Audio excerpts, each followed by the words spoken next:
Hi, welcome to Olson's Garage. My name is Brandon Olson. I'm here to share with you guys what I got going on in the garage. Hopefully, you guys find this kind of content entertaining, and I can hopefully teach you and show you tips and tricks um, about working out on dirt bikes and trucks. So I wanted to do kind of a garage introduction. As you see, there's a couple things in here that we're gonna end up doing some repairs to or modifying in some ways. Here we have my 1998 KX250. We had a problem with the swing arm bolt coming loose, and it ended up doing a little bit of damage, as you see in there. We kind of got some ovals and not circles. And in this bearing here, you can see we're a little crunchy, and we're missing some needle bearings in there too. So once we get some parts in, we'll start swapping that stuff out. I'll end up making videos about that. I bought this thing pretty cheap, and I've slowly been working on cleaning it up. I rebuilt the front forks and the front brakes, which is all new stuff to me. I've never done it before. So you guys are going to be doing a lot of learning with me about these things, especially with this one. This rear tire had a lot of spokes that were loose. I ended up taking a vice grip and a spoke tightener, and I ended up tightening them all up. So this thing's probably out of round. Hopefully it's not bent, but it's eventually gonna get taken apart, and we're gonna throw some new spokes in there and just make sure everything's nice and round. Right here we have the pride of the fleet, is my 2007 GMC Sierra 2500. It has a 6-liter Vortec engine and a 4L80, and it's 4-wheel drive. The main reason I bought this truck was to be able to have a truck that has overdrive. I used to have a 1986 C3500 with a manual and a small block Chevy, and that thing did not like cruising the freeway, so I wanted something that went just a little bit faster. The other main reason is that I have 4-wheel drive, and I now have a plow truck. So the plow's sitting outside, and the GMC gets to live inside.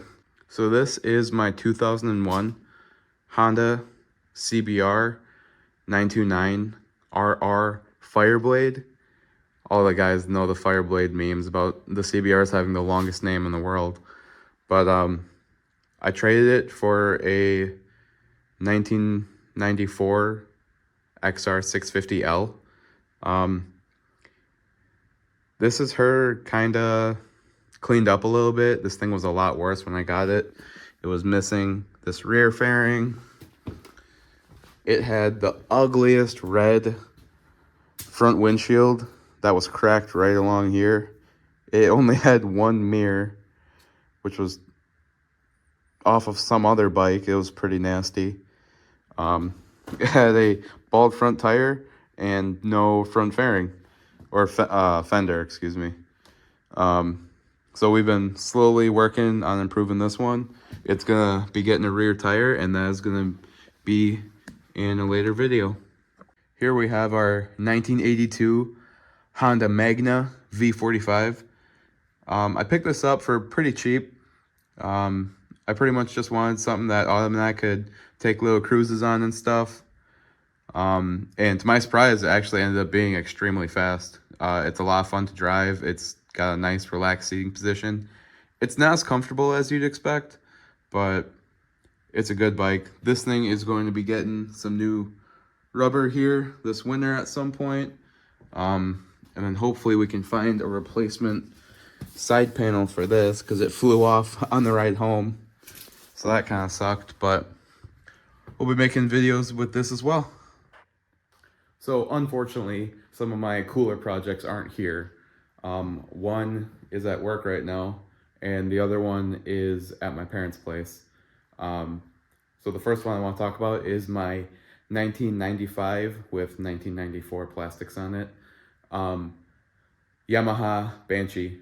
I bought the thing for like $750, and it was a wreck.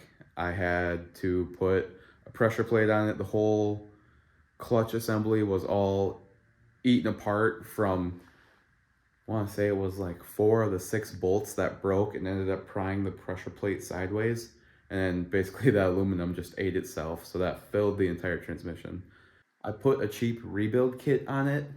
I think the rebuild kit was like $120.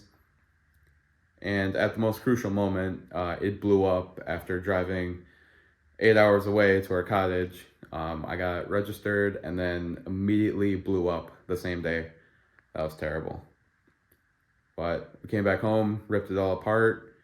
I rebuilt the engine. It has a cool head. We'll go into more of the details later on. It'll eventually come here. I'm going to rip it apart and redo a bunch of things on it. The other project that we have is my 1986 K30. It was a CUCV, so it's an M1008 A1 because it was a cargo carrier.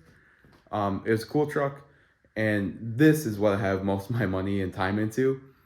It had a 6.2 with a turbo 400 transmission and a 208 transfer case. Not exactly ideal. It was really slow. And I wanted some more power out of it. So I ended up building a 6-liter with a 4L80 and a Magnum 205 transfer case from Off-Road Design.